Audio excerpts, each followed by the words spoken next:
Canada remains in a fiscal fog, and meanwhile the government just simply wants to turn out the headlights. The federal budget, originally expected this spring, won't even arrive until fall, meaning that half the year will pass before the government provides us with their economic roadmap.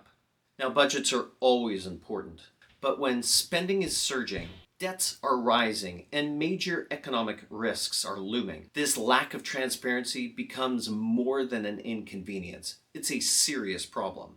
The government is making huge spending promises without revealing the numbers in three crucial areas. Number one, how much tax revenue does it expect to collect? Number two, how will spending outstrip that revenue? And number three, what that means for the interest costs, the debt, and our future financial stability. Now, since the government has not released these numbers, the Howe Institute has stepped up to fill the gap. And they have projected what they feel Canada's economic situation might be really looking like. According to the Howe's report, which is based on the Parliamentary Budget Officer's report that was released on June 4th, 2025, and when analyzing the Liberal spending platform in their election campaign, the outlook has gotten much worse for the government than it did even just a year ago. In 2024, the government said the deficit would fall by $20 billion. But in reality, Howe estimates that the deficit could reach as high as $60 billion this year, and in between $76 to $86 billion over the next 2 to 3 consecutive fiscal years. And that, my friends, is under optimistic economic assumptions. So what's driving up this debt? Well, there's a few factors that are driving up debts radically. Let's take a look. The first one is in new spending, especially defense spending. Canada has pledged to increase defense and security spending by 5% of GDP by 2035. And that is up from just 1.4% today, far below the NATO standards of 2%. Number two is canceled tax hikes. From dropping the proposed digital service tax, which was a levy or tariff applied to U.S. tech companies, or the retraction of the capital gains inclusion that was estimated to bring in between $6 to $7 billion a year. And number three is new tax breaks, including a 1% reduction for the middle class and the removal of GST for first-time homebuyers. And all this is happening during an economic slowdown in Canada and simultaneously while U.S. trade tensions rise. Now here's a new twist. The government plans to divide the budget into two parts, an operating budget and a new capital budget. The idea is merely a shell game.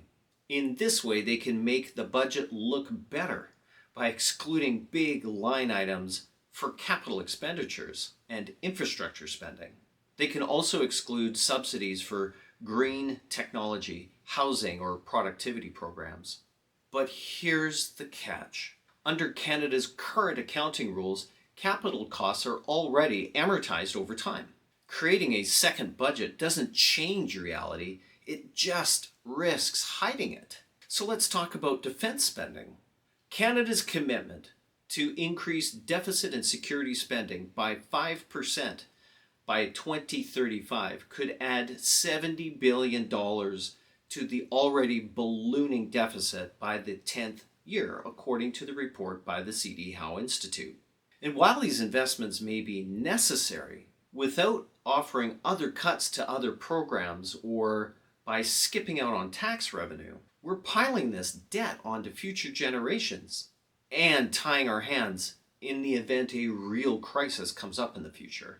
So what should the government do? So the Howe report lays out a few tough choices to be sure, but budget recommendations that the government could adopt.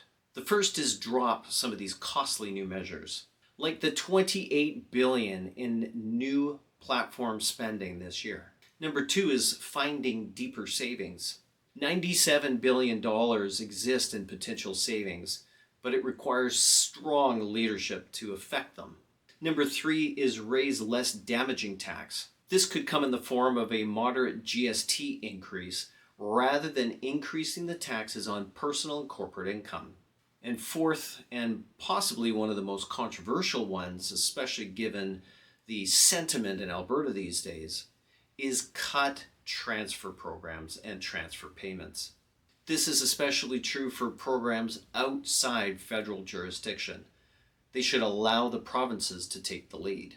To be sure, these 4 recommendations are not easy moves, but if Canada is going to have a viable path forward, they're probably required. Let's be clear, many people in Canada believe that we've already walked off the fiscal cliff, and it's just inevitable that we're going to fall down into the ravine like Wile E. Coyote. Continuing to run huge deficits as we have since 2015 is completely unsustainable. If you're concerned about Canada's economic future, your ability for you and your family and your children and grandchildren to live in prosperity, and the ability for the government to keep some dry powder in the keg, this matters.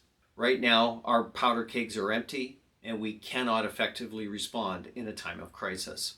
If you thought this video was helpful to you to learn politics or some of the economics behind the scenes, I'd highly recommend that you like, subscribe, share, and hit that notification button to make sure that you're kept up to date of our latest postings.